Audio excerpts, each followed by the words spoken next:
আরোহী মিম এবং মিরাজ, তোমাদের জন্য একটি মজার ধাঁধাটির উত্তর দিতে পারলে তোমাদের জন্য আইসক্রিম। বলতে হবে কোন জিনিসের দাঁত আছে কিন্তু খেতে পারে না। দাঁত আছে?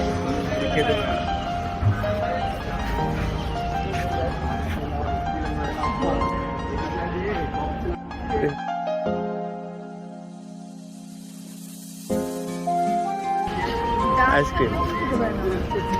খেয়ে দেবো, দাঁত আছে কিন্তু খেতে পারে না।